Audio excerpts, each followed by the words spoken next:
أعوذ بالله من الشيطان الرجيم. بسم الله الرحمن الرحیم. عزیزان نام، آج جنوری 1974 کی 25 تاریخ ہے اور درس قرآن کریم کا آغاز سورہ مریم کی آیت 51 سے ہو رہا ہے. 1951. آپ کو یاد ہوگا کہ اس سورت میں ان داعیان انقلاب کی داستانوں کا تذکرہ ہمارے سامنے آ رہا ہے جنہوں نے باطل پر استوار انسانیت کچھ عقائد، نظریات، اصول یا نظام کے خلاف آسمانی انقلاب کی آواز بلند کی. اس میں سب سے پہلے حضرت مریم علیہ السلام کا تذکرہ جلیلہ ہمارے سامنے آیا. جیسا کہ میں نے عرض کیا تھا، وہ ایک عظیم انقلاب کی داعی تھی اور وہ انقلاب تھا اس زمانے کے شریعت کے ادارہ داروں، حاصل کے پجاریوں کی اچھی ترازیوں کے خلاف. اس کے بعد حضرت ابراہیم علیہ السلام کا ایک اور ہمارے سامنے آیا. وہ اس دور کی سب سے پہلے تو برہمنیت اور پھر اپنی قوم اور اپنے بادشاہ کے خلاف صدائے انقلاب تھی. اب اس کے بعد ذکر آ رہا ہے حضرت موسیٰ علیہ السلام کا، اور یہ تو جیسا بجا طور پر اقبال نے ان کے لیے صاحب ضرب سلیم کہا ہے، انسانیت کچھ تین ہی قوتیں دنیا میں چلی آ رہی ہیں: ملوکیت کا استبداد، برہمنیت کی ابلا فریبیاں اور سرمایہ داری کی ناکامیاں. ان میں سے ایک لعنت ہی انسان کو تباہ کرنے کے لیے کچھ کم نہیں ہوتی. لیکن آپ سوچیے کہ جہاں یہ تینوں یکجا جمع ہو جائیں وہاں انسانیت پر کیا گزرتی ہوگی. یہ تھا وہ دور جس میں حضرت موسیٰ علیہ السلام کی بات کوئی فرعون جیسا مستبد کا فرعون، اس کا نام رب المثل ہو گیا استبداد اور ظلم کے لیے. حامان جیسا برہمنیت کا نمائندہ، مضبوط پیشوائیت کا حد، ہزارہ دار پریس خود کا سب سے بڑا ریپرزینٹیٹو. جیسا کہ میں نے پچھلی دفعہ بھی کہا تھا کہ یہ لوگ مندروں کے پجاری یا آپ کی مسجدوں کے امام ہی نہیں ہوتے تھے کہ جنہیں کمی کہا جاتا ہے. یہ تو بڑی شوکت اور عصمت کے مالک ہوتے تھے. مملکت کی قوت ان کے ہاتھ میں ہوتی تھی. اگر تو صورت ان کی یہی تھی، خانقین میں پاک بری کے استعمال ہمیں جمعہ تو لڑنے بڑھنے کے لیے تو یہ چھتریوں کو آگے کیا کرتے تھے. ذمہ داری ساری بادشاہ کی ہوتی تھی اور سارا کچھ ان کے اقتدار ان کے ہاتھ میں ہوتا تھا. یہ بڑی ہوشیار قوم چلی آتی تھی. آپ نے سن 65 کی جنگ میں بھی دیکھا ہوگا کہ انہوں نے مسجدوں میں بیٹھ کے دعائیں کی، کوئی وعدہ باہر نہیں ہوا انہوں نے. یہ تین بلائیں اور اس کے بعد پھر قارون جیسا مجسمہ سرمایہ داری کا، یہ تینوں یکجا جمع تھے. اور یہ تین جگہ ناپنے کی جھٹیں جن کے نیچے پھر بنی اسرائیل جیسی انسانیت تڑپتی پھڑکتی شراب میں، یہ تھی وہ قوتیں جن کے خلاف حضرت موسیٰ علیہ السلام جیسا ضرب سلیم مبعوث کیا گیا. اور جب ان سے یہ کہا گیا ہے کہ جاؤ فرعون کی طرف، بلا فرعون انہ طغی، وہ حدود فراموش سیلاب بن رہا ہے، روکو جا کے اس سیلاب کو. تو بات جہاں آگے آئے گی میں کروں گا کہ یہ اتنی بڑی عظیم مہم تھی کہ حضرت موسیٰ جیسے پیغمبر کو بھی یہ التجا کرنی پڑی کہ یہ میرے اکیلے سے بس کی بات نہیں، میرے ساتھ میرا بھائی ہارون، انہوں نے میرے ساتھ کر دی. یہ کہنے سے تو اگر اپنے بھائی سے یہ کہتے تو وہ ساتھ ہو ہی جاتے. لیکن اس حیثیت سے نہیں، قرآن نے کہا کہ ہم نے بھی ان کو ایک رسول اور نبی کی حیثیت سے ان کے ساتھ کیا، تو دو رسول دو نبی اس مہم کے لیے تھے۔ مہم بھی کچھ ہوتی نہیں، انسانیت کی تاریخ میں یہ مہم سر فہرست لانے کے قابل ہے۔ اور یہی وجہ ہے کہ قرآن کریم میں جس تفصیل سے اس داستان کو بیان کیا گیا ہے، کسی اور داستان میں یہ اسناد و تفصیل نہیں ہے۔ جگہ جگہ قریب ہر صورت میں کسی نہ کسی انداز سے اس کا کوئی نہ کوئی گوشہ سامنے لایا گیا ہے، لایا جانا چاہیے تھا۔ قوموں کے عروج و زوال کے متعلق جو ابدی قوانین ہیں، ان تمام کا ملخص اس داستان کے اندر آ گیا ہے۔ لیکن یہاں تو قرآن کریم یوں ہی طائرانہ سی نگاہ ڈالتا ہوا آگے بڑھ جاتا ہے، یوں ہی ان کا ذکر کر رہا ہے، جیسا حضرت ابراہیم علیہ السلام کے قصے میں بھی صرف جو بات کے ساتھ ان کا مکالمہ ہوا تھا وہی سامنے آیا تھا، باقی داستان یکجا نہیں بیان کی گئی تھی۔ قرآن کا انداز یہ ہے کہ جہاں بھی اسی انداز سے دو تین فکروں میں اشارہ کیا گیا ہے اس داستان کی طرف کہ وَاذْكُرْ فِي الْكِتَابِ موسیٰ، اب اس الکتاب میں، اس قرآن کریم میں موسیٰ کا ذکر سامنے کا۔ موسیٰ کہا تو اس کے بعد فوراً ہی تعارف ان کا کرا دیا یہ کہتے ہوئے کہ انہ کان مخلصا وکان رسولا نبیا، خالص کھڑا سونا، پانچے کا جسے کہتے ہیں، کٹوتی کے ہر معیار پر پورا اترنے والا، یہ ہوتا ہے مخلص جسے کہتے ہیں۔ اس قسم کی شخصیت، اور اس کے ساتھ کہا کہ کانا رسول النبی، رسول النبی، یوں گزر جائیے تو بات کتنی ذہن میں آتی کہ ٹھیک ہے رسول تھا، نبی تھا،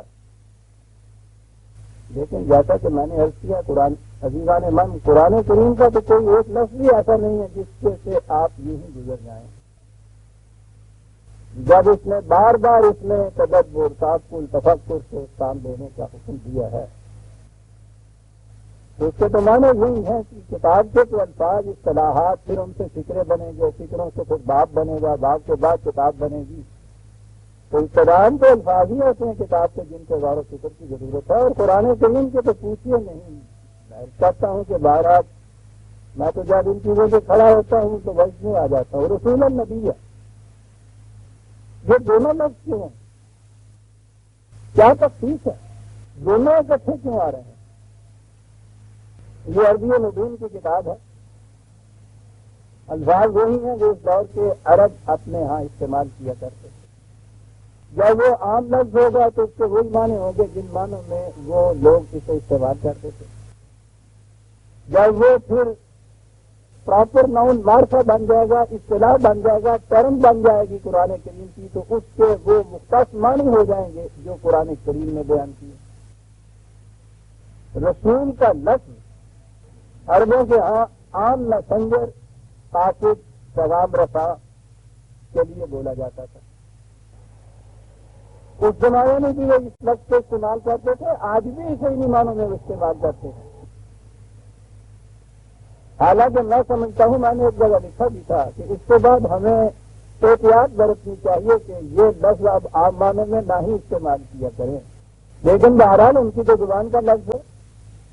مجھے یاد ہے جواہر لال نہرو کا پہلی دفعہ گیا ہے یہ مڈل ایسٹ میں، عربوں کے ممالک میں، وہاں اسے رسول امین کہہ کے اس کو ایڈریس پیش کیا گیا تھا، اور جب اس کے متعلق اعتراض ہوا یا پوچھا گیا تو انہوں نے کہا کہ کون سی قابل اعتراض بات ہے، میسنجر آف پیس ہم نے تو کہا ہے، قیام بر امن، امن کا قیام لانے والا،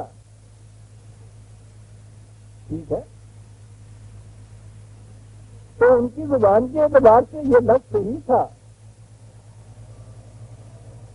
اب اسے قرآن کریم جب سے یہ نصرہ کے کامن ناؤن کے اعتبار سے استعمال کرے گا تو اس کے معنی وہ ہو سکتے ہیں عام پیغمبر، قاصد، یہاں رسولن ہے، ہر رسول بھی نہیں، اگر تو رسول اللہ کہا جائے گا تو پھر تو یہ معرفہ بن گیا، پھر تو یہ خدا کا پیغمبر ہو گیا۔ کسی کے لیے ارسلان کے ساتھ کہا جائے گا تو پھر یہ بھی مختص معنی ہو جائیں گے، اگر صرف رسول کہا جائے گا تو اس کے معنی تو پھر عام پیغمبر بھی ہوں گے۔ اس پیغمبری میں دو باتیں شامل ہو جاتی، ایک تو یہ کہ کسی کا پیغام کسی تک پہنچا دیا جائے، وہ بھی پیغمبر ہے۔ ایک یہ چیز ہے کہ خدا کی وحی کسی نبی سے نازل ہوئی، اس وحی کو کسی شخص نے ان سے لے کے اور آگے پہنچا دیا، یہ بھی پیغمبر ہوا۔ تو سوال یہ ہے کہ جنہیں خدا نے نبی یا رسول کہا ہے، ان کے لیے جب رسولن کا لفظ آیا ہے پیغمبر، تو وہ یہ ہو سکتا تھا کہ یہ خود صاحب وحی نہیں تھے، بلکہ پیغام کسی کا یہ لائے تھے اور اس پیغام کو انہوں نے دوسروں تک پہنچایا تھا۔ خالی رسولن کے تو یہ معنی ہو جائیں گے، لیکن اس نے ساتھ فوراً کہا نبی۔ نبی کے معنی ہوتے ہیں خدا سے براہ راست علم حاصل کرنے والا۔ تو پیغمبر تھا خدا سے براہ راست علم پا کر اس وحی کو، اس پیغام کو خود دوسروں تک پہنچانے والا۔ اب رسول النبیہ جو ہے اس زمانے واضح ہو گئے کہ ہر پیغمبر نہیں، وہ پیغمبر تھا کہ جو خدا کے ہاں سے نبوت پاتا تھا، اس کو خدا کے ہاں سے براہ راست علم ملا تھا، وحی ملی تھی، اس وحی کے پیغام کو وہ دوسرے انسانوں تک پہنچا رہا تھا۔ تو رسول نبی دونوں چیزیں اکٹھی ہو گئی، لیکن اس میں پھر اگلی ایک چیز آئی۔ قرآن کریم نے نبی کا لفظ بھی عام معنوں میں استعمال کیا ہے اور پھر یہ رسولوں کے ساتھ بھی استعمال ہوا ہے۔ رسول کے متعلق تو یہ بات جلدی سے سمجھ میں آ گئی، جو فوراً کہا نبی ہے کہ وہ خدا کی طرف سے وحی پا کر اس وحی کو دوسروں تک پہنچاتا تھا، یہ نبی کے ساتھ رسول کے ہیں۔ اور یہی وہ اہم نقطہ ہے جس کے لیے میں نے یہاں کھڑا ہو جانا ضروری سمجھا تھا۔ قرآن کریم کی روح سے تو آپ سمجھ لیجئے کہ جسے اس نے رسول اللہ، خدا کا رسول، الرسول کہا ہے، وہ وہی تھا جو خدا کی طرف سے نبوت پا کر اس وحی کو دوسروں تک پہنچاتا تھا۔ لیکن نبی کے متعلق یہ اصطلاح اس سے پہلے استعمال ہوتی تھی یہودیوں کے ہاں۔ ان کے ہیکل میں ایک منصب تھا نبی کا، وہ اپنے آپ کو سلسلہ انبیاء میں تو نہیں شامل کرتے تھے، یعنی ان رسولوں کے سلسلے میں انبیاء بنی اسرائیل جنہیں آپ کہتے ہیں، حضرت موسیٰ علیہ السلام، ہارون علیہ السلام مثلاً، یا حضرت یوسف، حضرت سلیمان، حضرت داؤد، حضرت یحییٰ، حضرت عیسیٰ آخر میں آئے، ان کو تو خیر وہ مانتے نہیں تھے۔ تو یہ ہیکل کے نبی جو تھے وہ اپنے آپ کو نبی کہتے تھے، دعویٰ یہ تھا کہ ہمیں خدا کی طرف سے علم ملتا ہے، وہ پیشین گوئیاں کیا کرتے تھے، دوسروں کی قسمت بتایا کرتے تھے۔ یہ بہت بڑا منصب تھا ہیکل کے اندر، مندر کے اندر، ٹیمپل کے اندر ان لوگوں کا۔ قرآن کریم میں جہاں یہود کے انبیاء کہا ہے، ان میں بعض مقامات پر ان کی طرف بھی اشارہ ہے جو اپنے آپ کو ٹیمپل میں نبی کہتے تھے۔ یہ وہ اصطلاحی نبوت تو نہیں، نبی تو نہیں ہے، لیکن وہ اس کے مدعی تھے۔ میں پہلے بھی یہ عرض کر چکا ہوں کہ کچھ قرآن کریم کے الفاظ سے زیادہ گہرائی میں جانے سے نظر آتا ہے کہ خدائے علیم و خبیر نے یہ جو اس امت محمدیہ کے اندر اس قسم کے باطل عقائد آنے تھے، ان کی بھی تردید ساتھ کے ساتھ کر دی۔ میں نے ابھی کہا ہے کہ یہ نبی کا لفظ استعمال ہوتا تھا اور تصور تھا ٹیمپل کے ان منصب داروں کی طرف اشارہ تھا، جن کا یہ عقیدہ، یہ دعویٰ تھا کہ انہیں خدا کی طرف سے علم ملتا ہے، لیکن وہ نبی نہیں ہے کہ جو جس طرح سے حضرت داؤد یا سلیمان، جن کو ہم نبی کہتے ہیں، لیکن خدا کی طرف سے علم ملتا ہے ان کو۔ خدا کی طرف سے علم ملنے کا جو سلسلہ تھا یہ ذات محمد رسول اللہ صلی اللہ علیہ وسلم پر ختم ہو گیا، اسے ختم نبوت کہتے ہیں۔ یہی وجہ ہے جو قرآن کریم نے حضور کو خاتم النبیین کہا ہے۔ کہ خدا کی طرف سے علم پانے کا جو سلسلہ تھا وہ ختم ہو گیا ہے. عام معنوں میں لیں گے تو یہ ختم المرسلین نہیں ہوگا. رسالت کے معنی ہیں اس نبوت کے اس علم کو خدا کی طرف سے جو وحی ملی ہے اس کو دوسروں تک پہنچانا. میں نے کہا تھا کہ ہم یہ لفظ اب استعمال نہیں کریں گے، لیکن اگر آپ دیکھیے تو سلسلہ رسالت تو قائم رہے گا قیامت تک. رسول اللہ کی صلی اللہ علیہ وسلم کی طرف آئی ہوئی وحی جو قرآن میں ہے اسے دوسروں تک پہنچانا جو ہے، اسے عام اصطلاح میں عربوں کے عام الفاظ میں اسے کہیں گے نا پیغمبری، اسے کہیں گے نا اب رسالت. لیکن نبوت ختم ہو گئی، خدا کی طرف سے علم پانا جو تھا یہ ختم ہو گیا. یہ منصب رسالت یا مقصد رسالت جسے آپ کہیں گے، فریضہ رسالت جسے کہیں گے، وحی کو دوسروں تک پہنچانا، یہ تو امت محمدیہ کا فریضہ ہو گیا تھا. لیکن آپ کو معلوم ہے کہ اس امت میں ہوا کیا؟ اس امت میں اس امر کے دائیں دار پیدا ہو گئے کہ ہمیں خدا کی طرف سے براہ راست علم ملتا ہے. ختم نبوت بھی اور خدا کی طرف سے علم ملنے کا عقیدہ. میں نے ابھی عرض کیا ہے کہ یہودیوں کے ٹیمپل میں جو نبی ہوتے تھے وہ بھی یہی کہا کرتے تھے کہ ہم ویسے نبی تو نہیں ہیں، لیکن خدا کی طرف سے ہمیں جو علم ملتا ہے تو یہ ویسے اور ویسے نبی نے کیا کر دیا تھا. وہ نبی تو ہوتا ہی وہ تھا، اس کا تو اختصاص ہی یہ تھا کہ اسے خدا کی طرف سے براہ راست علم ملتا ہے. ما ينطق عن الهوى، اس میں اس کی اپنی فکر کا کوئی دخل نہیں ہے. اور جب بھی نازل ہوتا ہے خدا کی طرف سے علم اس کی طرف، اس میں اس کے اپنے خیالات، فکر، کاوش، محنت کا کوئی اثر اور دخل نہیں ہوتا، اور پھر وہ اس علم کو آگے پہنچاتا ہے. انہوں نے بھی یہ دعویٰ کیا کہ خدا کی طرف سے ہمیں یہ علم ملتا ہے. یا اللہ بھائی یہ تو نبوت ہے. کہنے لگے کہ ہاں اصطلاحی معنوں میں ان میں تو نہیں، لیکن بہرحال ہے تو یہی بات کہ خدا کی طرف سے علم ملتا ہے. ہم اسے وحی نہیں کہتے، ہم اسے کشف یا الہام کہتے ہیں. تو یہ کہا یعنی نام بدل دینے سے سمجھ لیا کہ صاحب اس کی حقیقت بدل دی. وہ حقیقت تو وہاں موجود ہے.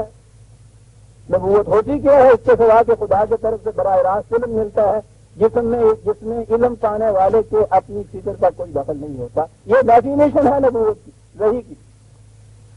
بیان ہی اس ڈیفینیشن کے مطابق کہا کہ علم ملتا ہے، لیکن صاحب یہ اب اسے نبوت بھی کہا گیا. آج کے یہاں کی تصوف کی ساری عمارت اس بنیاد پہ ہوتی ہے. تو یہاں تک آگے چلے جاتے ہیں. محی الدین ابن عربی ہمارے ہاں سر خیل ہے ان کا صوفیہ کا. تو صوفی الحکم یا فتوحات مکیہ ان کی اٹھا کے دیکھیں. وہ کہتے ہیں کہ جہاں سے رسول یا نبی لیتا تھا، جس چشمہ علم سے وہ علم حاصل کرتا تھا، یہ اولیاء اور ابداد اور اوتاد اور ہم لوگ وحی سے علم حاصل کرتے ہیں. شاید پھر ان میں اور پھر رسول اللہ صلی اللہ علیہ وسلم میں یا خدا کی طرف سے آنے والے نبیوں میں فرق کیا؟ کہا تھا وہ فرق یہ ہے کہ ہمیں جو خدا علم دیتا ہے وہ ہماری اپنی ذات تک محدود رہتا ہے، اسے آگے پہنچانے کا حکم نہیں ہوتا، منصب نہیں ہوتا. اس لیے ہم رسول نہیں ہیں، ہم نبی ہیں. آپ نے غور کیا یہ جو بات آپ کے یہاں چلی ہوئی ہے یہ پنجابی نبی کے ہاں کہ من نیستم رسول، رسول نہیں، نبوت ہے. غور فرمائیے آپ نے یہ بات کہاں سے آئی؟ ان کی یہاں اپنی بات کوئی بھی نہیں تھی. یہ ساری جتنی پہلے صوفیہ وغیرہ کی یہ لٹریچر ہمارا تھا یہ سارا وہاں سے مسلار لیا ہوا تھا. مرزا صاحب کی پہلی زندگی ساری سیالکوٹ کے زمانے کی تصوف میں گزری ہوئی ہے. ان کے ہاں خود موجود ہے اپنی داستان کے اندر ہی. وہاں یہی مراقبے ریاض کے مقاصد سب کچھ ہوا کرتے تھے. من نیستم رسول یعنی رسول نہیں. اب انہوں نے فرض کیا اس تصوف والے علم میں جو خدا کے ہاں سے ملتا ہے انہیں اور نبوت والے علم میں کہ تصوف کا علم جو ہے وہ اس کے لیے ہوتا ہے اور خدا کا وہ جو نبوت ہے اس میں جب اسے علم ملتا ہے تو اسے حکم ہوتا ہے بلغ ما انزل الیک، اسے پہنچاؤ دوسروں تک بھی. اس اعتبار سے وہ رسول ہوتا ہے، یہی اس کا پہنچانا اس کی کتاب کہلاتا ہے۔ یہ انہوں نے فرض کیا۔ میں نے عرض کیا ہے کہ یہ تصور وہاں یہودیوں کے ٹیمپل میں موجود تھا۔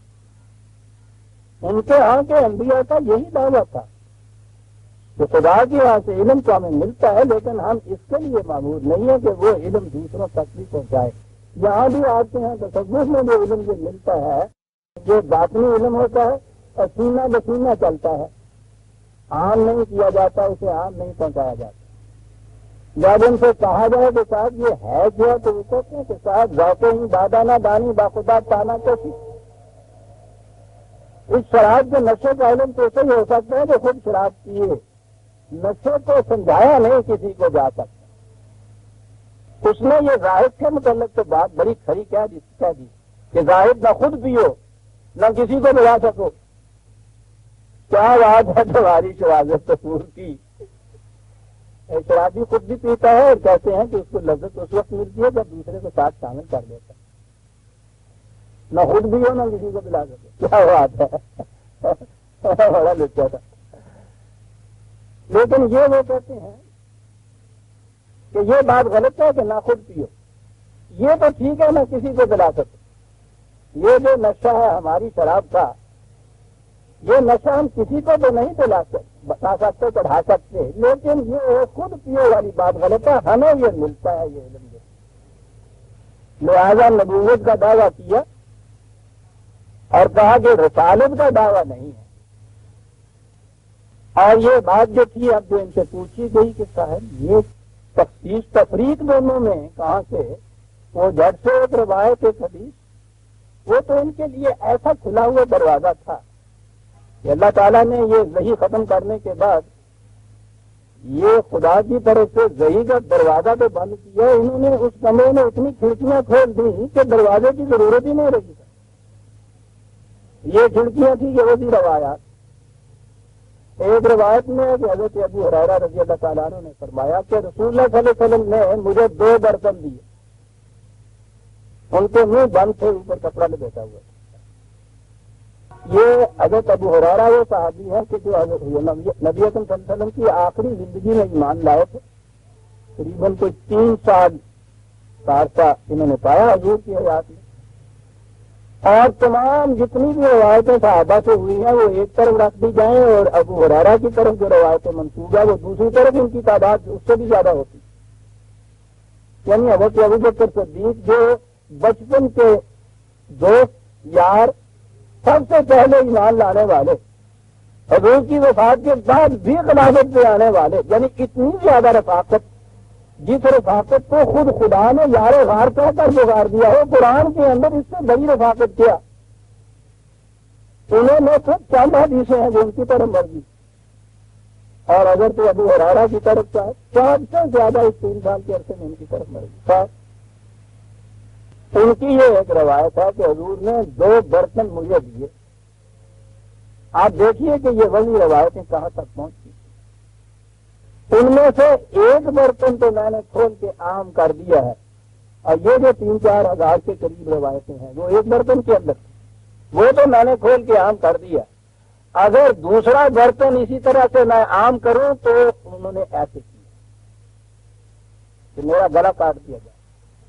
یہ ہے وہ بند برتن جو سینہ بسینہ باطنی علم کے ذریعے آپ کی تصوف کی خلوت گاہوں میں آگے چلتا ہے، لیکن رکھا جاتا ہے اس کو باطن، چھپا کر بند رکھا جاتا ہے، عام نہیں کیا جاتا۔ یعنی نبوت ہے، رسالت نہیں ہے۔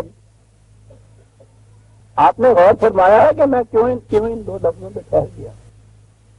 علامہ اقبال نے اپنے ایک لیکچر میں اس فرق کو بڑی عمدگی سے واضح کیا ہے۔ میں سمجھتا ہوں کہ خود ان کے الفاظ آپ کے سامنے لے آؤں۔ وہ تو انگریزی میں لیکچر ہے، جو 6 لیکچرز ہیں ان کے، ان میں ایک لیکچر جو ان کا ہے وہ 5واں لیکچر ہے، اس کی ابتدا ہی اس طرح سے ہوتی ہے۔ میں اس کا ترجمہ اردو میں آپ کو سنواتا ہوں۔ اس لیکچر کی ابتدا اس طرح سے ہوتی ہے کہ محمد عربی صلی اللہ علیہ وسلم فلک الافلاک کی بلندیوں پر پہنچ کر واپس تشریف لے آئے، خدا شاہد ہے کہ اگر میں اس مقام پر پہنچ جاتا تو کبھی واپس نہ آتا۔ اقبال کے الفاظ نہیں، یہاں سے انہوں نے یہ کوٹیشن دی ہے اور اس سے کہا ہے کہ یہ الفاظ ایک بہت بڑے صوفی بزرگ عبدالقدوس گنگوہی رحمۃ اللہ علیہ کے ہیں۔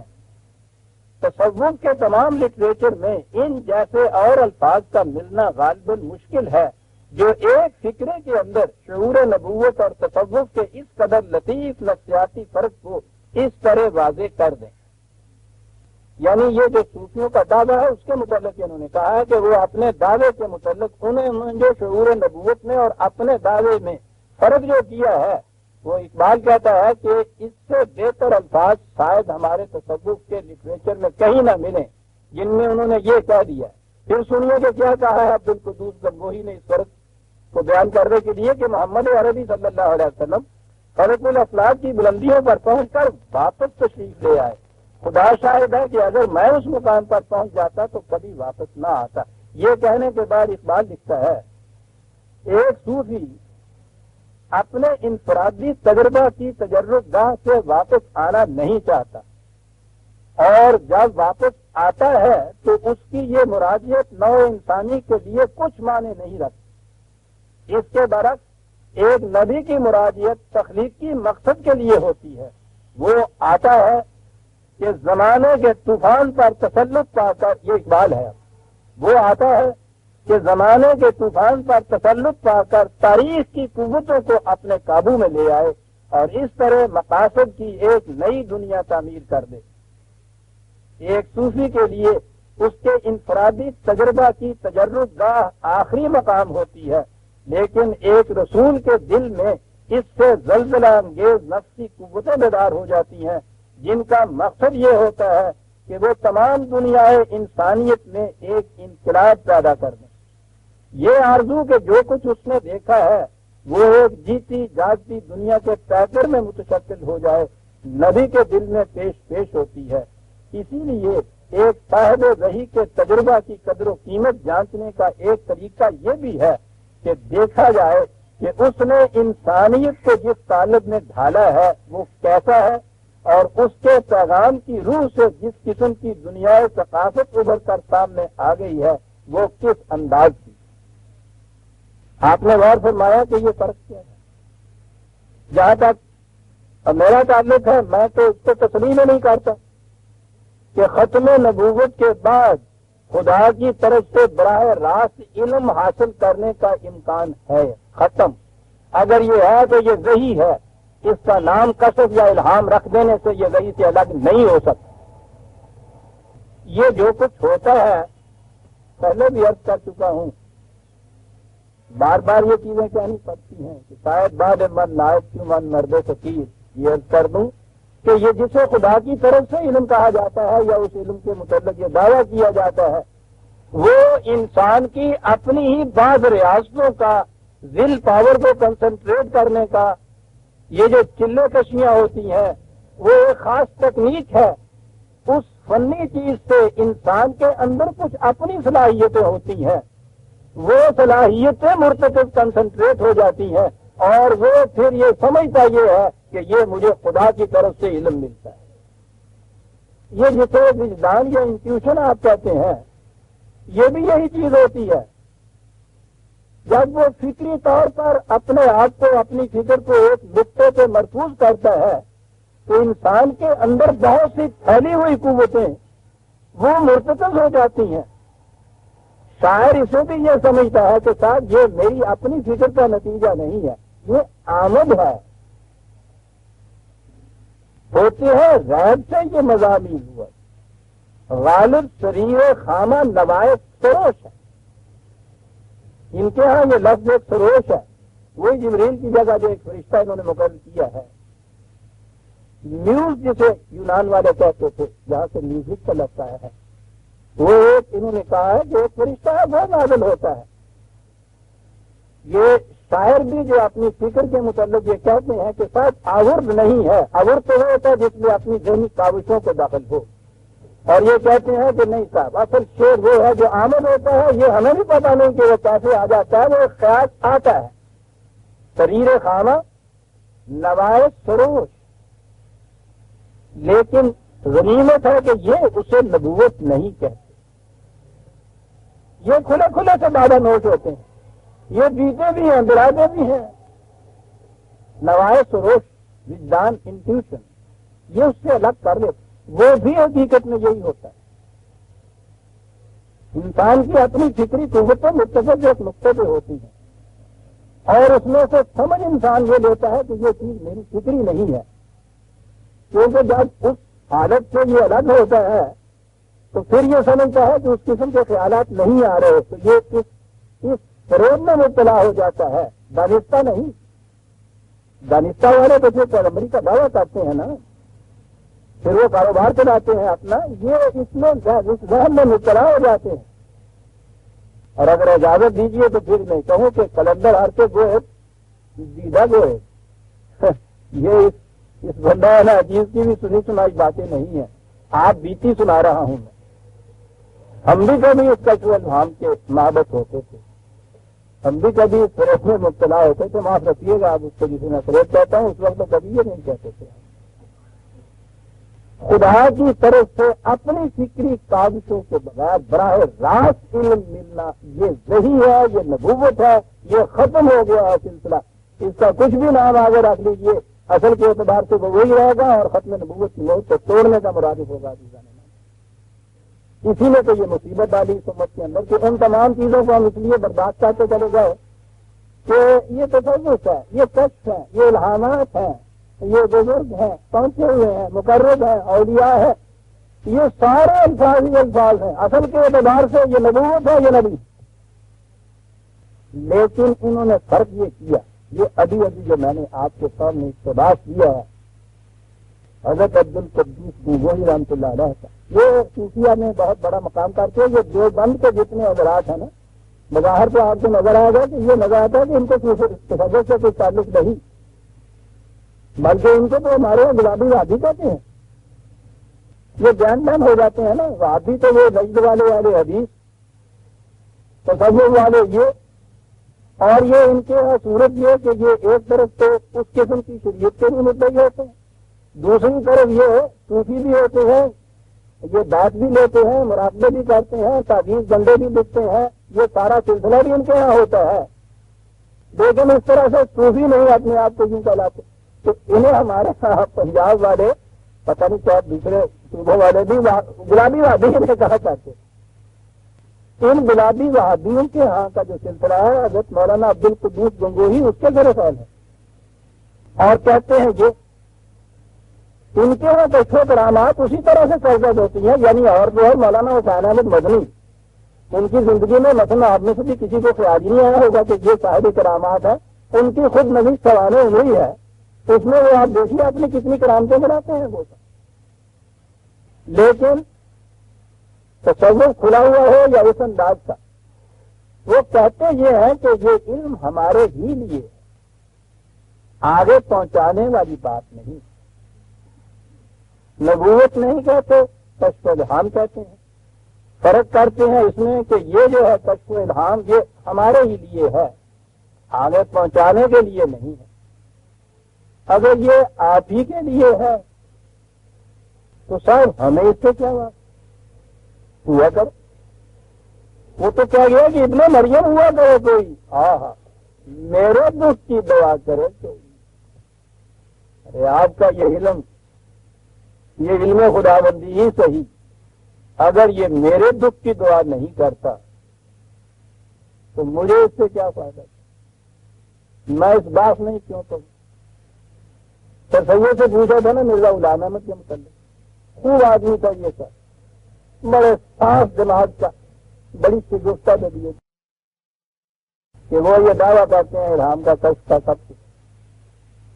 آپ اس کے متعلق کیا کہتے ہیں؟ انہوں نے کہا کہ اگر وہ یہ دعویٰ کرتے ہیں کہ یہ انہی کے لیے ہے، آگے کسی کے لیے نہیں، تو مجھے اس بات میں سر چھپانے کی فرصت کہاں ہے؟ فالتو عقل مجھ میں تھی ہی نہیں. اور اگر یہ کہتی ہیں کہ آگے انہوں نے پہنچانا ہے تو آگے پہنچانے کے نتائج بتا دیں گے کہ یہ کس قسم کا ہے، تو پھر بھی مجھے کیا بات میں ضرورت پڑی ہے یہ کرنے. لیکن کیا انہوں نے کیا؟ یہ باقی سارے تو کہتے رہے کہ یہ صرف ہمارے لیے ہے، انہوں نے یہ کہا کہ ہاں صاحب ہے ہمارے لیے، یہ دعویٰ رسالت کا نہیں، لیکن آؤ لوگوں کے ذہین ہوئے خدا پاؤ گے، اس سے اور بڑا دعویٰ کیا رسالت کا ہو سکتا ہے؟ اور آگے بات چلی صاحب کہ رسول صاحب کتاب ہوتا ہے، نبی صاحب کتاب نہیں ہوتا، دعویٰ ہے خدا کے یہاں سے علم حاصل کرنے کا، اس کو الہام ان کا چاہیے، وہ تو وہی کہتے ہیں اپنے دعوے کو، وہی کا دعویٰ ہے۔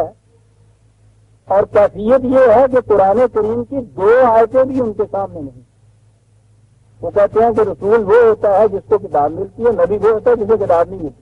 قرآن کریم نے بالتصریح کہا ہے، سورہ حدید میں یہ کہا کہ ہم نے رسولوں کو بھیجا اور ان کے ساتھ کتابیں نازل کی، ہو گئی بات۔ اور سورہ بقرہ میں ہے 2/213 والی، کان الناس امة واحدة فبعث الله النبیین مبشرین و منذرین۔ نو انسان ابتدا میں ایک عالمگیر برادری کی طرح رہتی تھی، پھر انہوں نے اختلافات پیدا کر لیے، ان اختلافات کو مٹانے کے لیے خدا نے نبیوں کو بھیجا، بعث اللہ النبیین، نبیوں کو بھیجا، وانزل معہم الکتاب، اور ان سب کو کتاب دی۔ غور فرمائیے، اتنی واضح آئے، نبیین معہم الکتاب، تو فرماتے ہیں کہ نہیں صاحب نبی وہ ہوتا ہے کہ جس کو کتاب نہیں ملتی، رسول وہ ہوتا ہے جسے کتاب ملتی ہے، چلے گا۔ یہ تھی وہ تباہیاں جو امت میں آنے والی تھی، اور اس کے لیے عزیزان من اب آئیے ان 2 لفظوں کے اوپر تو بات واضح ہو جائے گی، اور پھر آپ بھی میری طرف وجد میں آ جائیے کہ قرآن کریم نے ان انبیاء کرام کے متعلق جو خدا کی طرف سے وحی پانے والے نبی تھے، ان کے متعلق کہا رسول نبی، نبی ہے رسالت کا فریضہ ادا کر رہا ہے، رسول ہے خدا سے علم پا کے یہ کچھ کہتا ہے۔ اللہ، کوئی رسول ایسا نہیں ہو سکتا جو نبی نہ ہو، کوئی نبی ایسا نہیں ہو سکتا جو رسول نہ ہو۔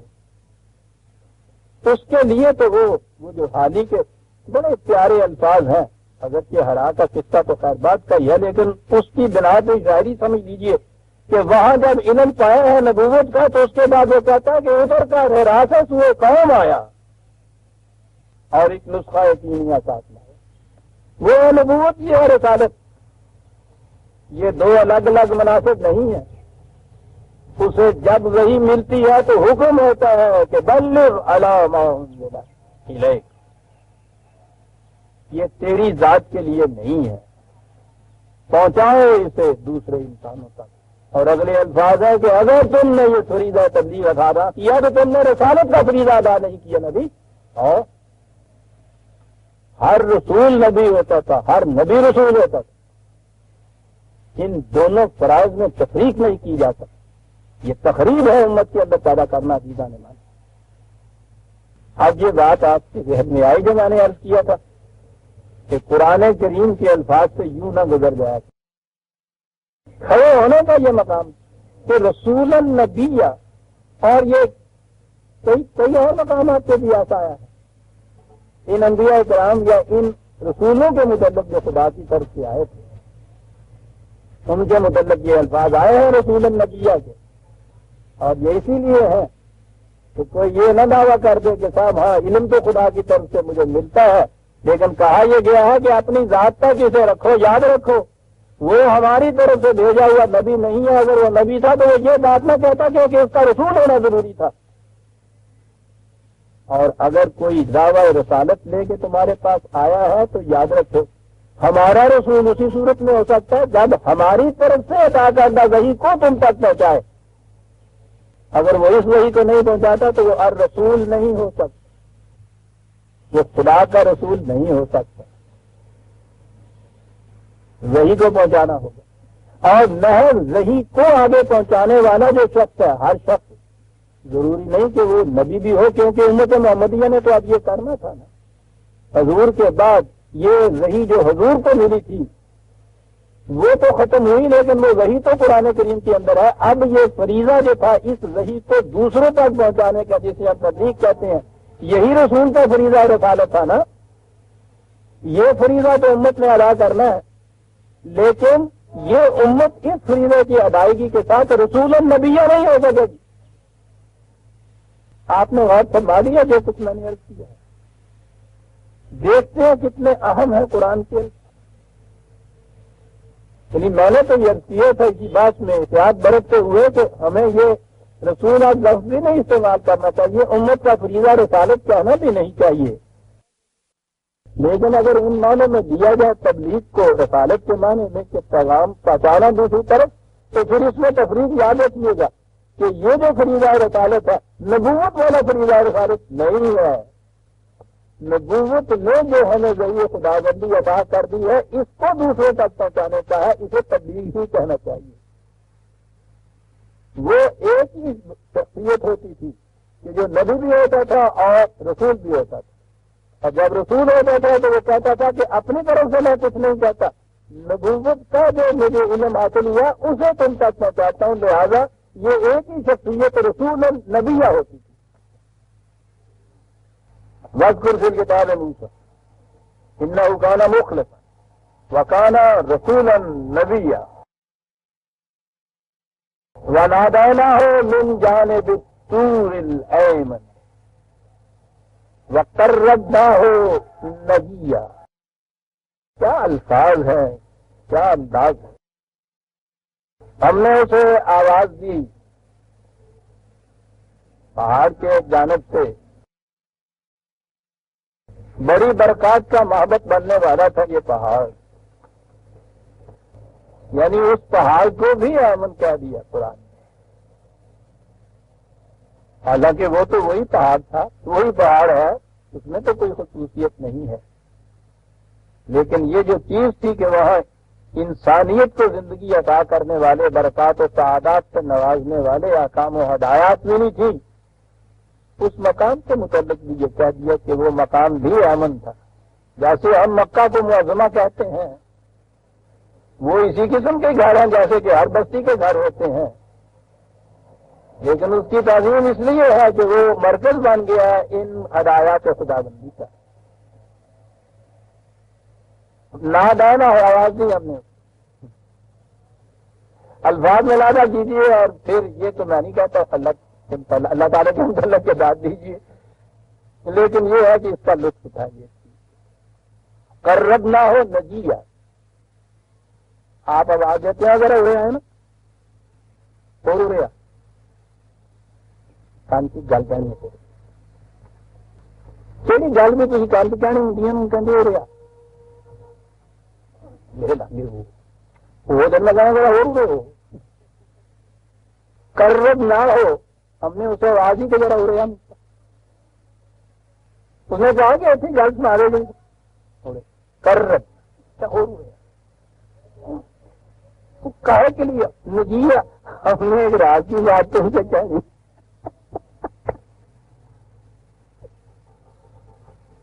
کیا کتاب ہے. اور عزیزوں نے مان لے ایک انسان دوسرے انسان سے جو راز کی بات کہے گا، کتنی ہی اس کو راز مستور رکھے، کتنی ہی آہستہ آواز سے کہے، کچھ نہ کچھ تو محسوس چیز آئے گی نا اس میں. اس کے کان تک آواز ہی نہیں پہنچ سکتی اگر وہ محسوس کہنا ہو، اگر محسوس آواز نہ ہو، کتنا ہی قریب ہو اس میں تو یہ شے آ جائے گی نا.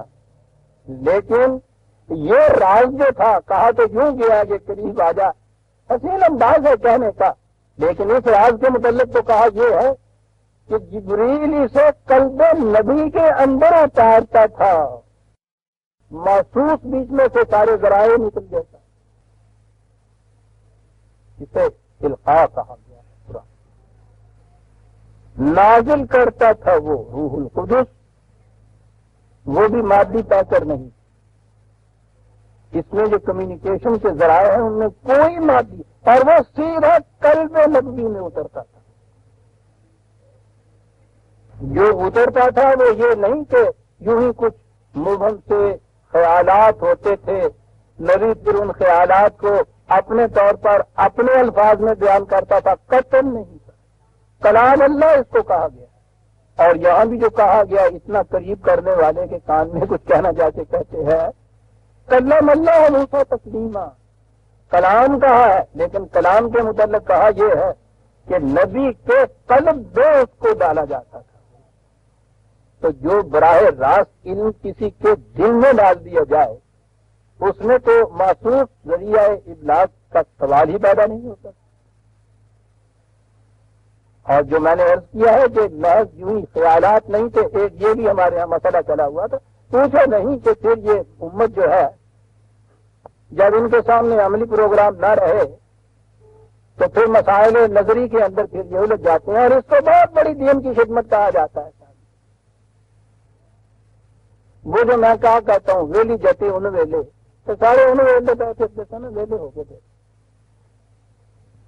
یہ بھی بات چلی ہوئی تھی کہ کیا یہ خیالات خدا کی طرف سے آتے تھے یا الفاظ بھی خدا کی طرف سے آتے تھے. بڑی بڑی باتیں آپ کے اوپر چلی ہوئی. وہ یونانی فلسفہ کیا آپ کے یہاں منتقل ہوا پوچھو نہیں. وہ کتنی ابلیسی شرارتیں پھیلا گیا آپ کے یہاں. یہ ساری باتیں ان کے یہاں ہوتی تھی. وہاں تو یہ بچتی تھی، فکری باتیں تھیں، فکری طور پر وہ کرتے تھے. یہاں وہ فکری باتیں اعتقادات کی حیثیت اختیار کر لی تھی. نبوت کی تشریح کی جا رہی ہے غیر نبیوں کے خیالات کی روح سے. اللہ اکبر.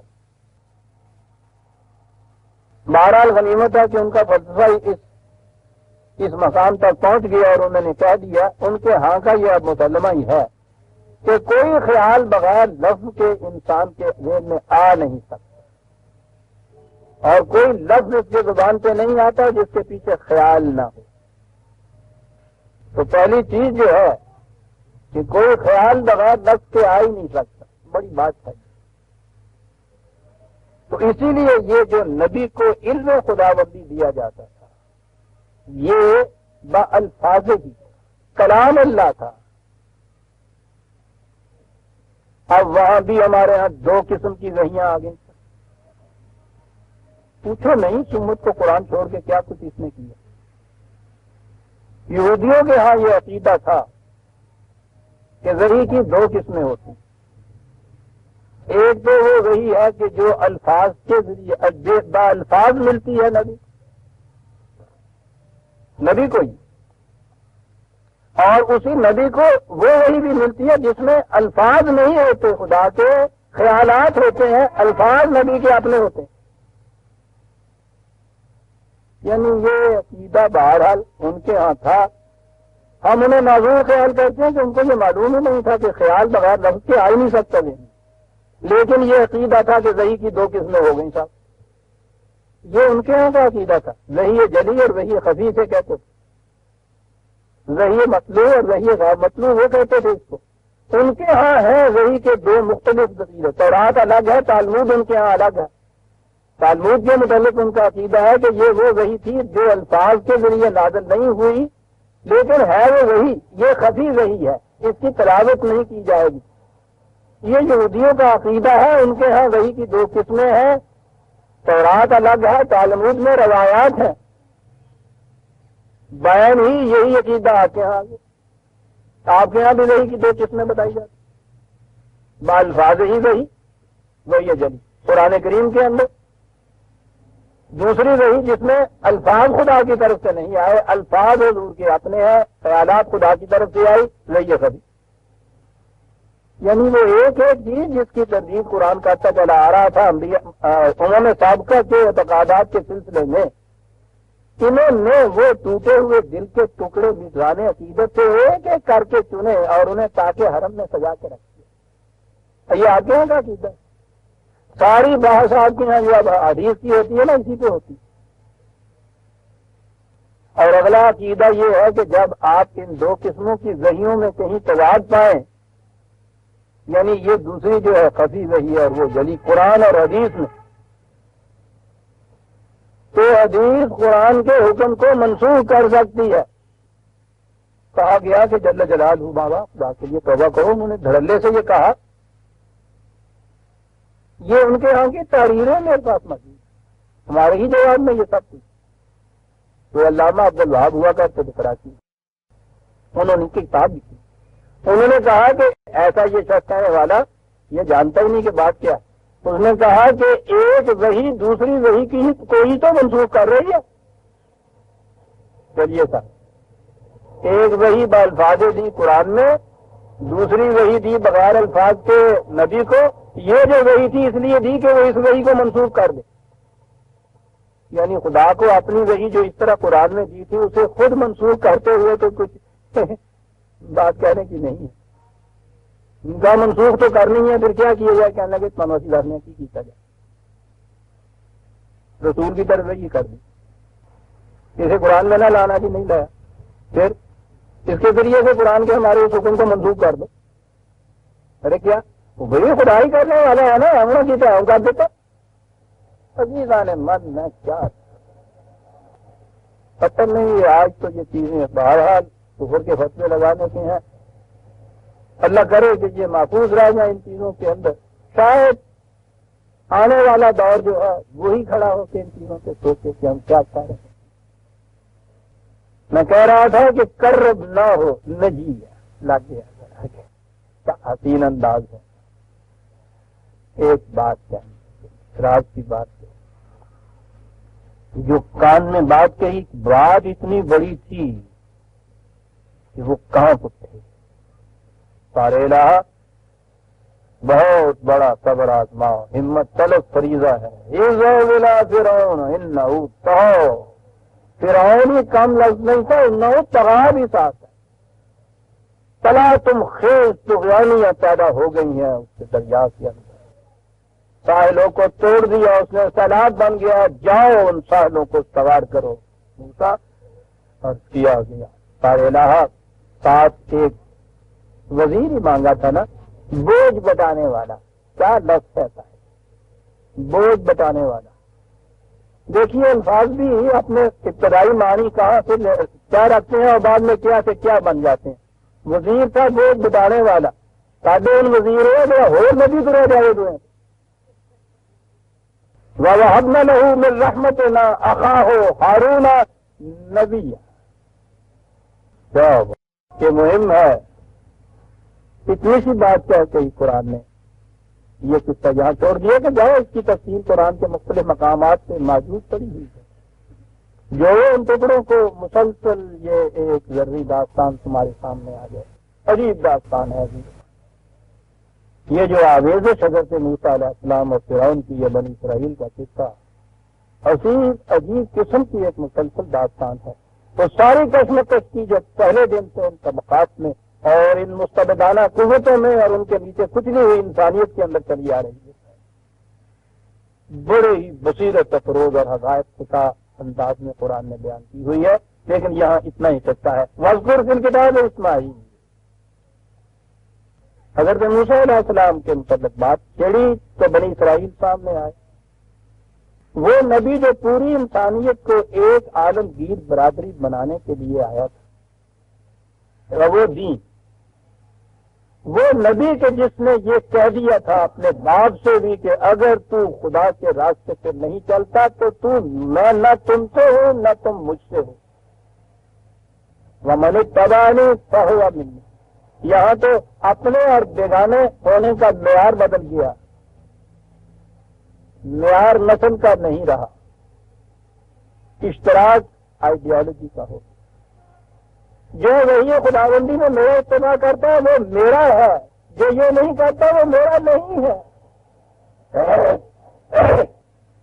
یہی دین کی تعلیم تھی، انسانیت کو ایک واحد امت بنانا یہ دین کا ملخص ہے، انسانیت کو یہ سب سے پہلے جو انسانیت کو ٹکڑے ٹکڑے کیا گیا ہے وہ نسل کی بنا پہ کیا گیا ہے، قصہ آدم پھر سامنے آئے گا تو اب بتاؤں گا کہ ابلیس نے جو اس کے کان میں سحر پھونکا تھا وہ یہی تھا کہ حیات جاوید حاصل کرنا چاہتے ہو تو اس پھیر میں نہ آ جانا، یہ کہہ رہا ہے خدا تم سے کہ امتن واحدتن کان الناس امتن واحدتن، کہ تمام نو انسان ایک برادری یا غلط ہے، اس طرح سے تو اس ہجوم میں اندر گم ہو گے تمہارا تشخص ہی ختم ہو جائے گا، تمہاری انفرادیت ختم ہو جائے گی، یہ بقا چاہتے ہو تو تمہیں اولاد کے ذریعے سے ملے گی، نسل کے ذریعے سے تمہاری اولاد ملے گی، نسل کا مورث والا ہوگا، اس کا نام روشن ہوئے گا، اے بوٹا اگے لگتا ہے ہم تو کہتے ہیں نا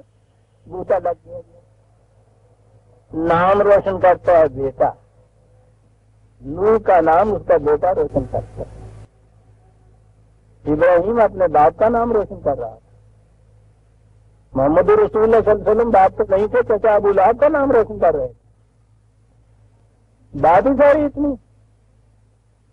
اس نے اس کو فروغ یہ دیا تھا کہ یہ سلسلہ یاد رکھو، یہ نسل کے ذریعے سے آگے چلنے والی بات ہے. پہلا فروغ جو ابلیس نے دیا جس سے وہ جنت چھن گئی انسان سے، یہ کہ یہ عالمگیر برادری انسانیت کے تصور کی بجائے گروہوں میں بٹ گیا. اور گروہ بندی کی پہلی چیز نسل پرستی، خاندان، قبیلہ، اس کے بعد آگے نسل، ریسز. دین یہ دینے کے لیے آیا. یہ پتہ یہودیوں نے کیا کیا، جسے بنی اسرائیل کہتے ہیں. حضرت ابراہیم علیہ السلام کے دو بیٹے، حضرت اسماعیل بڑے، حضرت اسحاق. ہدایت خداوندی کی روح سے انہوں نے ایک بیٹے کے ذمے یہ فریضہ لگایا کہ وہ عرب جیسی بے برگ و گیا زمین میں خدا کا ایک گھر تعمیر کر کے اس کی تولیت کا فریضہ سنبھالنے. مرکز توحید کا بنایا گیا عالمگیر انسانیت کے لیے. وہاں بتا دیا انہوں نے اپنے ایک بیٹے کو. اب حضرت ابراہیم علیہ السلام کو قرآن نے بتایا ہے کہ ملک عظیم بھی عطا ہوئی، بڑی عظیم مملکت ان کو عطا ہوئی تھی. فلسطین اور شام کے سرسبز خطے، وہاں ان کی مملکت. اس مملکت کا وارث دوسرا بیٹا اسحاق ہوا. یہ اس ابراہیم کی اولاد ہے جس نے کہا تھا کہ جو میرا اتباع کرے گا وہی مجھ میں سے ہے. یہ حضرت اسحاق کی اولاد جو ہے آگے وہ حضرت یعقوب. حضرت یعقوب کا لقب ہے اسرائیل. تورات کی روح سے عبرانی زبان میں اس کے معنی ہے خدا کا پہلوان. یہ اسرائیل کی حضرت یعقوب علیہ السلام کی جو آگے اولاد چلی یہ ہے بنی اسرائیل. انہی میں حضرت موسیٰ علیہ السلام ہوئے.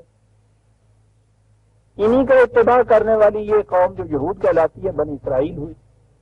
ایک ابراہیم کے دو بیٹے، ایک ادھر آ کے بس گئے، ایک بیٹے کی ادھر شاخ چلتی گئی. یہودیوں نے یا بنی اسرائیل نے اس کے بعد یہ مذہبی عقیدہ وضع کیا کہ یہ نبوت بھی بنی اسرائیل کے اندر ہے اور جنت بھی بنی اسرائیل کی نسل کے لیے محدود کر دی گئی. نسل کے لیے. یہودی عقیدے کی روح سے وہ مذہب جو ہے تبلیغی مذہب نہیں ہے کہ جس کا جی چاہے اس کو پسند کرے اور وہ مذہب یہودیت اختیار کر لے. قطعاً نہیں.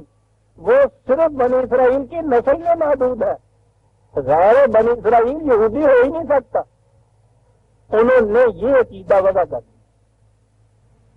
وہ نسل پرستی کا عقیدہ کہ جسے میں نے عرض کیا ہے مٹانے کے لیے دین آیا اور جس کی حضرت ابراہیم نے ان کے مورث اعلیٰ نے اس شدت سے تبلیغ کی اس کو مٹانے کی.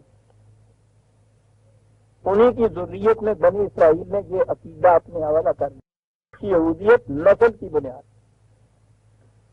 اب یہ باہمی نسل پرستی میں ایک ہی خاندان میں آپ کو معلوم ہے نا ہمارے یہاں ایک لفظ ہے تو بھئی یہ تیرے خلاف سے گلا ولا کرنا تیرا چاچے کا پتروں کا لگا بھائی شریک جو ہے. سب سے زیادہ عداوت جو ہوتی ہے قریب قریب کی وہ شریک بھی ہوتی ہے. یہ تو شریک جو نسل میں سب سے قریبی ہوتا ہے وہ ہمارا دور کا ایک رشتہ دار ہے، وہ نہیں اتنی دشمنی کرتا. اب جنی چاچے تو کر دیں آپ شریک. لفظ شریک ہی ہمارے دشمن کے ناموں میں استعمال ہو رہا ہے. یہ بنی اسرائیل نے یہودیوں نے جو عقیدہ پیدا کیا نسل پرستی کا تو سب سے پہلا شریک ہے میں نے حضرت اسماعیل علیہ السلام قرار دیا. دونوں حقیقی بھائی ابراہیم کی اولاد علیہ السلام. اور قرآن میں دیکھی سارا زور اس میں صرف کیا ہوا ہے کہ وہ برکتوں کا سعادتوں کا وارث تو اسحاق تھا اور یہ اسماعیل جو تھا معاذ اللہ ایک وحشی سا لڑکا تھا. اس کو نکال دیا تھا گھر سے باہر اور پھر آگے چلے کہ وہ صاحب جو ان کی وہ شیروں کی ریاض ہے جیسی اس کا بیٹا تو اسحاق تھا اور یہ ایک لونڈی ملی تھی ان کو وہاں سے جی گھر کی نوکرانی تھی تقریب معاذ اللہ یہ اس کے وطن سے تھے. یہ سارا کچھ ان کے یہاں موجود ہے. اسی لیے تو حضرت ابراہیم نے ان کو نکال دیا تھا گھر سے اور اس بچے کو بھی نکال دیا تھا. یہ ان کی روایتیں جو آپ کے ہاں کی مقدس روایتوں کا جز بنی ہوئی ہیں، یہ آپ کے ہاں کی کتب احادیث میں یہ ذکر ہے، یہ آپ کی تفسیروں میں یہی کچھ لکھا ہوا ہے۔ انہوں نے تو حضرت اسماعیل سے کوئی نبوت کا ذکر ہی نہیں۔ بات آگے بڑھتی چلی گئی، نہ اسحاق علیہ السلام رہے، نہ حضرت اسماعیل علیہ السلام رہے، ان کی شاخ کو وہ اپنے ہاں بنی اسرائیل کہتے رہے۔ یہ جو تھے عرب ادھر کے، انہیں وہ بنی اسماعیل کہتے تھے۔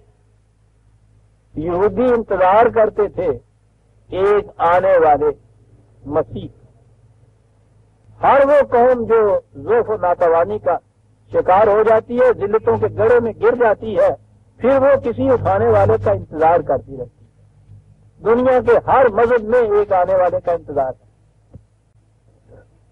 آپ کے ہاں بھی یہودیوں کے ہاں آنے والے کا انتظار تھا، لیکن کیفیت یہ کہ جس آنے والے نے کہا کہ وہ آ گیا، اس کو پکڑ کے بقول ان کے انہوں نے سولی پہ ٹانگ دیا۔ حضرت عیسیٰ علیہ السلام بھی انہی میں سے تھے، حالانکہ ادھر سے نبی اکرم صلی اللہ علیہ وسلم نے جب یہ دعویٰ کیا ہے تو یہودیوں نے اس دعوے کے پرکھنے کی ضرورت ہی محسوس نہیں کی۔ یہ مشرکین تھے جو جن کا ذکر قرآن میں آتا ہے کہ وہ آگے یہ بھی پوچھتے تھے، یہ اعتراف بھی کرتے تھے، یہ بھی دلیل مانگتے تھے، یعنی پوچھتے انٹرسٹ لے رہے تھے نا۔ جب بھی ضرورت پیش آتی ہے نا کسی چیز کے متعلق اعتراض کرنے کی بھی، یہ کچھ کرنے کی، وہ جو اس نے کہا ہے کہ وہ نہ کرو قطع تعلق ہم سے، دوستی نہ صحیح عداوت ہی صحیح۔ وہ دعوت میں تو تعلق جو ہوتا ہے وہ دوستی سے بھی زیادہ استوار ہوتا ہے۔ دعوت میں تو ایک سیکنڈ کے لیے اس کا دماغ سے اس کا خیال ہی نہیں جاتا دوسری طرف سے، یہ دعوت وہ چیز ہوتی ہے۔ تو انہوں نے جو دوسرے جو تھے انہوں نے تو یہ ضرورت سمجھی، یہودیوں نے جو ایک ہی بات کہی تو سب سوال ہی پیدا نہیں ہوتا کہ بنی اسماعیل کے ہاں نبوت آ جائے، بات ختم۔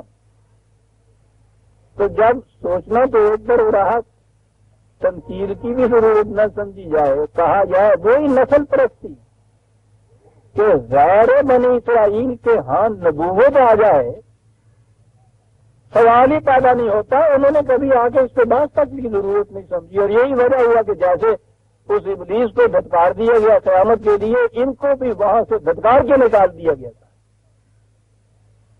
اور کہا یہ گیا کہ اگر یہی عقیدہ ہے تمہارا تو نسل تو بہرحال محدود رہتی ہے، انسانیت میں تو اتنا وسیع اس قرہ عرض میں ہو جانا ہے۔ اس عقیدے کی بنا پہ تم دیکھو گے کہ ذلت اور مسکنت تمہارا پیچھا نہیں چھوڑے گی، جہاں جائے گے سایہ کی طرح تمہارے ساتھ یہ رہے گی۔ اور اس کے بعد قرآن کے الفاظ یاد رکھو، پھر سے زندگی حاصل کرنا چاہو گے تو یہ حبل اللہ جو ہے خدا کی وحی، اس سے احتکام کرو گے تو اس صورت میں ہو جائے گی۔ ہو سکتا ہے کہ ہنگامی طور پر حبل الناس بھی تمہیں کوئی اجازت دے رہے، ہو سکتا ہے کہ دنیا کی قومیں اپنے مفاد کے لیے تمہیں کہیں پروٹیکشن دے دیں، تمہاری ایک مملکت قائم کر دیں، یہ بھی ہو سکتا ہے، لیکن یاد رکھو یہ نسل پرستی کا عقیدہ جو ہے وہ تمہیں لے ڈوبے۔ تو انہوں نے حضرت اسماعیل کی پہلی مخالفت کی اس بنا پہ کہ وہ شریکہ اور نسل پرستی کے اندر رہ کر جب نبی اکرم صلی اللہ علیہ وسلم نے دعویٰ نبوت کیا ہے تو یہ کہہ کر اس کی انہوں نے تردید کر دی اور اس سے کنارہ کش ہوئے کہ بنی اسماعیل میں نبوت آ ہی نہیں سکتی۔ یہ تھا عزیزان من نسل پرستی کا وہ سب سے پہلا باطل عقیدہ، وہ فتنہ جو ابلیس نے نظر میں پھونکا تھا۔ یہی تھا کہ جسے مٹانے کے لیے بنی اسرائیل کے گھرانے سے نبوت کو نکال کے بنی اسرائیل کے گھرانے میں پہنچایا خدا نے، اس عقیدہ کے ابطال کے لیے۔ اور اسی بنا پہ نبی اکرم صلی اللہ علیہ وسلم نے ایک ایسی امت کی تشکیل کی جس میں ہر نسل کے انسان کو برابر کا درجہ دیا، اور اسی رسول کی آج وہ امت ہے کہ جس کی کیفیت یہ ہے کہ سید اور شیخ اور پٹھان اور گجر اور جات اور رائی اور بٹی ہوئی ہے ان کے اندر، تو وہ اور پہ بھی جاٹ نہیں جائے۔ اور فرما رہے ہیں آپ، پھر پوچھا یہ جاتا ہے کہ ہم اتنے ذلیل و خوار کیوں، ہم سے کیوں پوچھتے ہو؟ بنی اسرائیل سے پوچھو جس کے متعلق قرآن نے کہا تھا کہ نسل پرستی کے یہ عقائد جب تک تم رکھو گے ذلت و خواری تمہارا پیچھا نہیں چھوڑے گی. وہ قرآن نے کہا نا ناسو متن واحدتن کہنے کے لیے ہے پوری انسانیت ایک عالمگیر برادری. وہ جس نے اس امت کے متعلق کہا تھا کہ کزالے کا جالنا کو امت وسط تمہیں ایک برادری سے بنایا ٹو بگن ود ابتدائے کار کے لیے. منتہا تو اس کا انسانیت کی عالمگیر برادری ہے لیکن ابتدا کے لیے تو کسی ایک مقام سے بات شروع کرنی ہوگی نا. اس مقام سے بات شروع کی اور کہا کہ تمہیں ایک امت واحدہ. اس امت واحدہ کی کیفیت یہ ہے آج کہ نہ صرف یہ کہ ان کی جغرافیائی مملکتیں ایک دوسرے سے الگ الگ، نسل پرستی کی ان کی یہ کیفیت کہ عرب نیشنلزم کا عقیدہ آپ کے ہاں اتنے زور سے آ جا رہا ہے. یعنی وہ جو کافر ملک ہیں انہوں نے تو پھر بھی جغرافی تقسیم کی بنا کے ایک اپنی الگ قومیت بنائی ہے نا. یہ نسل پرستی ان کے ہاں بھی جا رہی. ہندوستان میں جو اپنے ہاں مذہب کی بنیاد رکھتے تھے یہ ورن کی تقسیم جو تھی براہمن اور کشتری اور ویش اور شودر، یہ انہوں نے کانسٹیٹیوشنلی ختم کر دیا. دنیا کی مختلف مملکتوں میں جو ملک بے دین ہیں انہوں نے بھی جغرافیائی حدود کے اندر بسنے والی مختلف نسلوں کو ایک قوم بنا لیا. لیکن ہمارے ہاں یہ امت مسلمہ اس دین کے علمدار ہونے کی مدعی عرب نیشنلزم کیا ہے وہ چیز؟ عربوں کی نسل سے جو ہے وہ ایک قوم. اور ان ملکوں کے اندر آپ حیران ہوں گے کہ عربوں کی نسل کے عیسائی تو اس قوم کے فرد اور غیر عرب مسلمان ان کی قومیت کے فرد نہیں. کہاں سے بات؟ تو جس جرم کی بنا پہ یہودیوں کو قرآن نے کہا تھا کہ یہ ذلت و مسکنت، وہی جرم اگر ان کے یہاں ہوگا تو اس جرم کی وہی سزا نہیں ہوگی. وہ تو عدالت خداوندی ہے.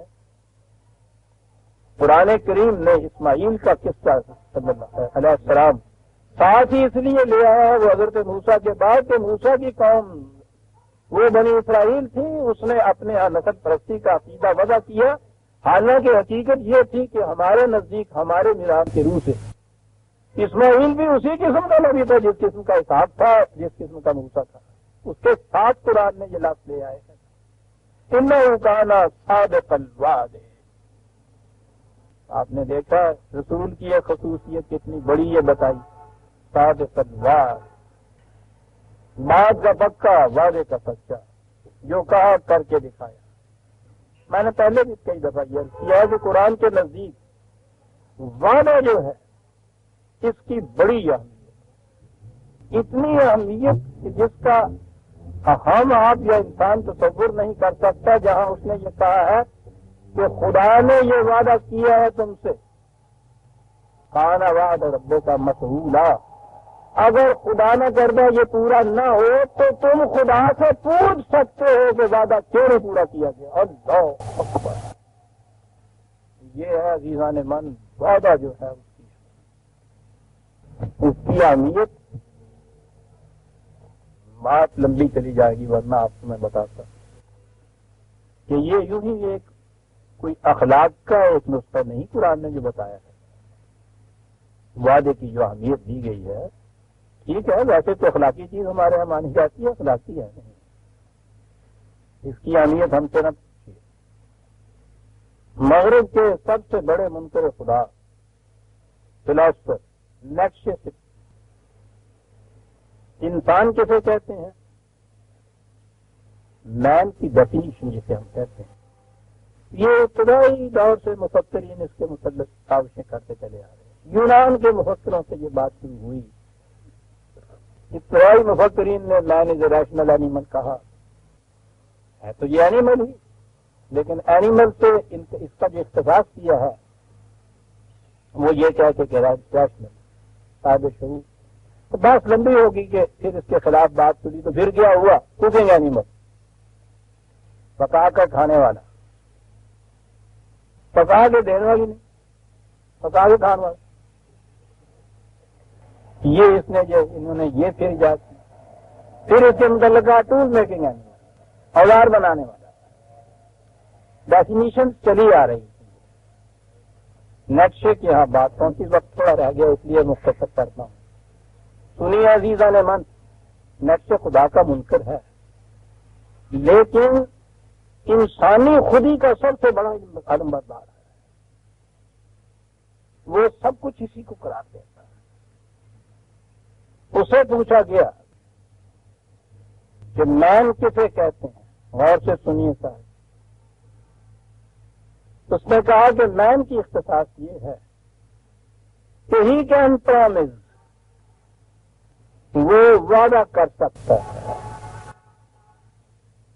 غور کیجیے عزیزان من، بات میں یہاں صرف اتنی سی کہنا چاہتا تھا کہ قرآن کے اس دعوے کی اہمیت ان لوگوں سے، وہ ڈیفینیشن یہ کرتا ہے اور آگے پھر جب چلیے تفسیر میں جا کے تو آنکھیں کھلتی چلی جاتی ہیں. 2 لفظوں میں بات کہوں گا. اس نے کہا یہ ہے کہ وعدے کے معنی کیا ہیں. آج آپ سے یہ آپ کسی شخص سے آج یہ بات کہتے ہیں کہ میں یہ ایسا کروں، سال بھر کے بعد بھی وہ آپ سے کہتا ہے کہ تم نے یہ بات کہی تھی، ٹھیک ہے، آپ کہتے ہیں کہ میں نے کہی. اس کے معنی یہ ہے کہ سال بھر میں آپ بدلے نہیں ہیں، آپ وہی ہیں جو اس وقت تھے. کہتا انسان وہ ہے کہ جو بدلے نہیں کسی وقت. وعدے کے یہ معنی ہے عزیزان مان. جبھی وہ کہے گا نا میں نے یہ کہی، میں کی ڈیفینیشن یہ ہے کہ یہ چینج لیسنس ان چینج، یہ ہے درگسان کے نزدیک میں کی ڈیفینیشن کہ انسان کی میں یا انا یا جسے یہ سیلف یا خودی کہا جاتا ہے، یہ ہوتی کیا ہے؟ وہ ہوتی یہ ہے کہ سب کچھ بدل جائے لیکن یہ نہ بدلے. تو وعدے کے معنی یہی ہوتے ہیں نا کہ آج جو بات کہی ہے 10 برس کے بعد بھی آپ سے کہا جائے تو آپ کہیں کہ ہاں صاحب میں نے یہ کہا. تو اگر آپ کی وہ میں باقی نہیں رہی ہوئی جو اس وقت کی تھی تو آپ کو کہیں گے کہ ہاں صاحب وہ اس میں نے تو کہا تھا، وہ آج والی میں تو وہ ہے ہی نہیں. تو وعدے کے معنی یہ ہے کہ آپ اس امر کا اقرار کرتے ہیں کہ میں بدلوں گا نہیں، میں وہی رہوں گا. خدا نے جو کہا ہے کہ ان اللہ لا یخلف المیعاد، کہ خدا کا وعدہ کبھی نہیں بدلتا، وہ وعدہ خلافی نہیں کرتا. تو اس کے معنی یہ ہے کہ خدا میں کبھی تبدیلی نہیں آ سکتی. اور خدا کی صفات کو جو اپنے اندر منعکس کرنے والے لوگ ہیں ان کا بھی پہلا نشان قرآن نے یہ علامت بتائی ہے کہ وہ اپنے وعدے کو ضرور نبھاتے ہیں، کبھی وعدہ خلافی نہیں کرتے. اگر وہ کرتے ہیں تو سمجھ لیجیے کہ وہ انسان وہ نہیں رہا ہے جو اس میں انسان تھا، آج وہ نہیں رہا. انہ کان صادق الوعد، نبی کی 1-2 لفظوں میں تعریف ہوتی ہے. وکانا رسول النبی، وہی رسول النبی. وکانا یامر اہلہ بالصلاۃ والزکاۃ، بات لمبی چلی جائے گی. وہ اپنے ساتھیوں کو تلقین کیا کرتے تھے صلاۃ کی، زکات کی. کوئی لمبی چوڑی فہرستی نہیں یہاں بھی، پر اس کی ضرورت ہی نہیں تھی ان 2 لفظوں کے بعد. لیکن اس کی ضرورت کیوں نہیں تھی اور اس کے اندر اس اجمال میں کتنی تفصیل آ گئی ہے. آج بج گئے یہ 11، اسے ہم آئندہ کے لیے اٹھا رکھتے ہیں. سورہ مریم کی آیت 54 تک ہم آئے. آج 55 سے آئندہ ہم لیں گے. ربنا تقبل منا انک انت السمیع العلیم.